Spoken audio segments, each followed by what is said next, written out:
నమస్తే. ఎన్నో ఆధ్యాత్మిక కార్యక్రమాలు మన ఛానల్‌లో ప్రసారం అవుతూ ఉంటాయి.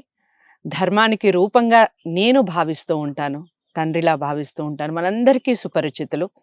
ప్రముఖ ఆధ్యాత్మిక అలాగే మీకెటువంటి ధర్మ సందేహాలున్నా, ఇక పూజకి సంబంధించి మనం నిత్యం చేసే పూజలకి సంబంధించిన సందేహాలున్నా ఖచ్చితంగా కామెంట్ బాక్స్‌లో తెలియచేయండి. ఇక జ్యోతిష్యానికి సంబంధించి, వాస్తుకు సంబంధించి ఎలాంటి డౌట్స్ ఉన్నా స్క్రీన్ మీద కనపడే నెంబర్‌కి కాల్ చేయొచ్చు. శివప్రసాద్ గురువుగారు కొన్ని ధర్మ సందేహాలతో ఈరోజు కార్యక్రమం మొదలవుతోంది. మీకు ఈ ధర్మ సందేహం మీకు కనుక ఉంటే ఇక నుంచి ఇలా పాటించే ప్రయత్నం చేయండి. నమస్కారం గురువుగారు. ఆశీర్వచనం తల్లి. గురువుగారు, ఈ ప్రశ్న అందరికీ ఉపయోగపడే ప్రశ్న అని నేను అనుకుంటున్నాను. అంటే ఈ మధ్య కాలంలో పిల్లలతో చిన్న చిన్న పిల్లలు కూడా ఇలాంటి పరిణామాలు చోటు చేసుకుంటున్నాయి కాబట్టి ఆత్మహత్య మహాపాపం అంటారు. అసలు కారణం ఏంటి? దానివల్ల వచ్చే పరిణామాలు ఇంట్లో కానివ్వండి, వాళ్ళకి కానివ్వండి, వాళ్ళ లైఫ్‌లో కానివ్వండి, ఎలాంటి జరిగే అవకాశం ఉంటుంది చెప్పండి?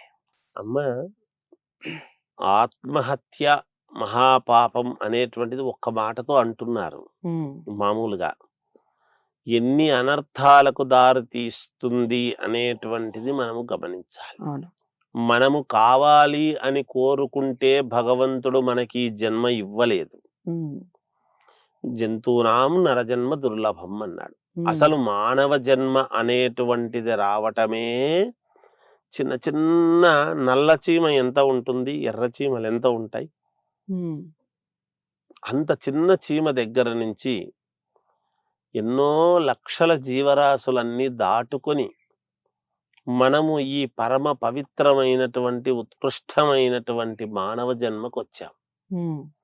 మానవ జన్మ అంటే ఊరికే రాదమ్మా. ఊరికే మానవులై పుట్టలేదు. ఆ మానవుల్లో కూడా ఇంకా సంకుచితమైనటువంటి భావనతో నువ్వది, నేనిది, నేను గొప్ప, నువ్వు తక్కువ. ప్రతివాడికి 2 కళ్ళు, 2 చేతులు, 2 చెవులు, ఒక నోరు. ఇవన్నీ ఎందుకు ఇచ్చాడు అంటే చెప్పినటువంటి మంచి మాటలు అన్నీ విని నీవు ఏమి ఆచరణ చేస్తావో అవి ఆచరించడానికి. నీ తెలివితో నువ్వు ఆచరించు. ఆచరిస్తే చెప్పినవాడు ఏదైతే చేసినాడో ఈ రోజు ఆ చెప్పిన వాడి కంటే నువ్వు గొప్పవాడివి కావచ్చు.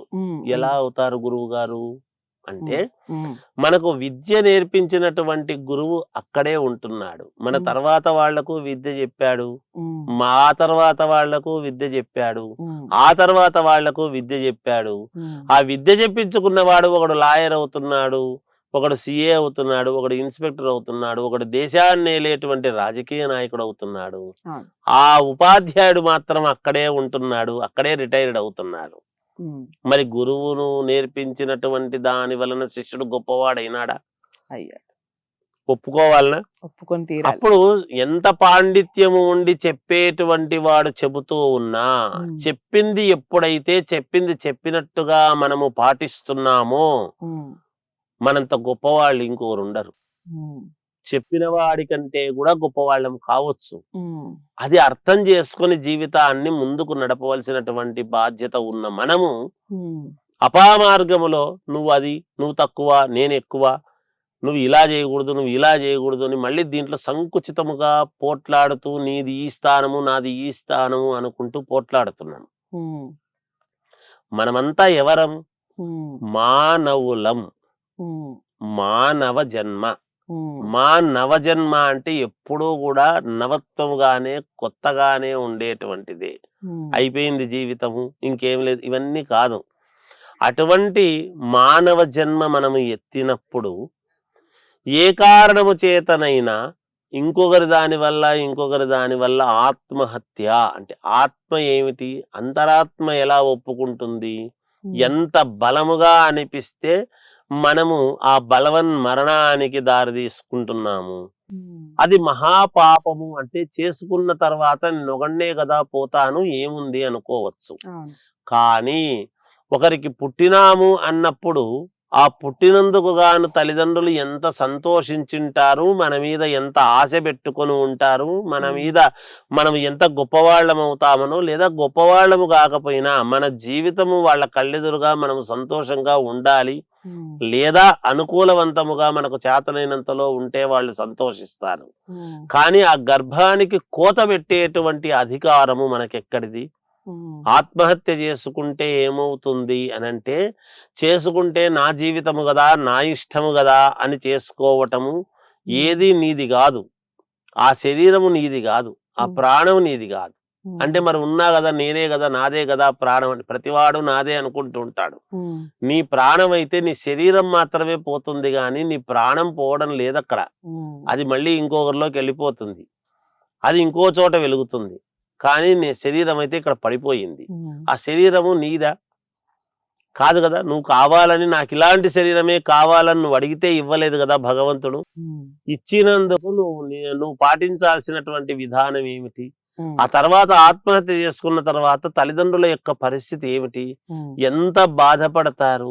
ఉమ్, ఎంత అవసరం ఉండింది? ఎందుకు ఆ అవసరం? ఏదో ఒక రోజు పోతారని తెలుసు. కానీ అంత బలవంతంగా వెళ్ళాల్సినటువంటి పరిస్థితి ఏమిటి అని అనుకోవచ్చును. ఇంకొకటి కూడా, పోయిన తర్వాత మనము ఏదైతే ఒక ఇబ్బంది వల్ల మనము పోతున్నామో మన ఆత్మకు క్షోభ అనేటువంటిది మాత్రం అట్లాగే ఉంటుంది. ఈ ప్రేతాత్మ ఇక్కడిక్కడే తిరుగుతుంటుంది తప్ప సద్గతులు పొందవు.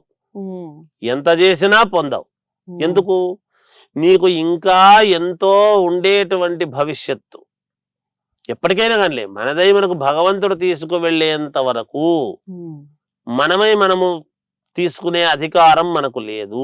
ఉమ్, ఎప్పుడైతే మనం పైనుంచి దూకో, ఉమ్, ఫ్యాన్కు ఉరేసుకోనో, లేకపోతే ఇంకోటి ఏదన్నా తీసుకొని కాల్చుకోనో, బలవంతంగా ఎప్పుడైతే ఇదవుతున్నామో అంత బలవంతంగా బయటి భగవంతుడు ఆయన ఇచ్చిన నిర్ణయాన్ని నువ్వు కాదనుకున్నావు. నువ్వు వచ్చావు. పైకి రానిడు, స్వర్గానికి రానిడు, నరకానికి రానివ్వడు. ఉమ్, కిందనే ఉండు మధ్యలో. ఉమ్, అందుకని ఎటుగాక త్రిశంకు స్వర్గములో అటు ఇటు కాకుండా మధ్యలో అక్కడక్కడే తిరుగుతూ ఉండి ప్రేతాత్మలుగా ఉండి అనేక రకాల ఇబ్బందులు పాలై ఇదవుతూ ఉంటారు. ఉమ్, అందువలన మనకి ఇవన్నీ ఉన్నాయా? ఇవన్నీ దయ్యాలు నిజమేనా? ఉంటున్నాయా అంటే వీళ్ళందరూ ఎక్కడికి వెళ్ళాలి? ఉమ్, బలవంతంగా చేసుకున్నటువంటి వాళ్ళు ఎక్కడికి వెళ్ళాలి? ఉమ్, వాళ్ళకేమి ఇంకో లోకం లేదు. రెండే ఉంటాయి, ఒకటి నరకలోకము, ఒకటి స్వర్గలోకము. ఈ రెండు తప్ప మూడో లోకం ఎక్కడి నుంచి వచ్చా? ఉమ్, ప్రేతాత్మల కోసము మధ్యలో ప్రాణాలు తీసుకున్న వాళ్ళకి ఇంకో లోకం ఏం భగవంతుడు ఏం పెట్టలేదు. అట్లా ఉమ్, ఉంటే నువ్వు అనుభవించిన పాపాలకు నరకానికి పోవాలి. నేను పాపము అనుభవించలేదు, పుణ్యము చేయలేదు కాబట్టి నేను మధ్యలో ఇది తీసుకుంటున్నాను అంటే నువ్వు ఏదో చెయ్యాల్సిండేటువంటి పుణ్యం ఉంటుండేనేమో ఉమ్, నువ్వు బతికుంటే. అది చేయకుండా పోవడం తప్పు కదా. ఉమ్, ఉమ్, అది కూడా భగవంతుడు రాసింటేనే జరుగుతుంది. అట్లా ఉమ్, భగవంతుడు రాసింటేనే జరుగుతుంది అనేటువంటిది మనం అనుకుంటున్నాం. అట్లా ఉమ్, మనం అనుకునే మాట. ఉమ్, మరి ఉండాలి, చేసుకోకపోయింటే ఉండిందివేమో కదా. ఉమ్, అంతే కదా.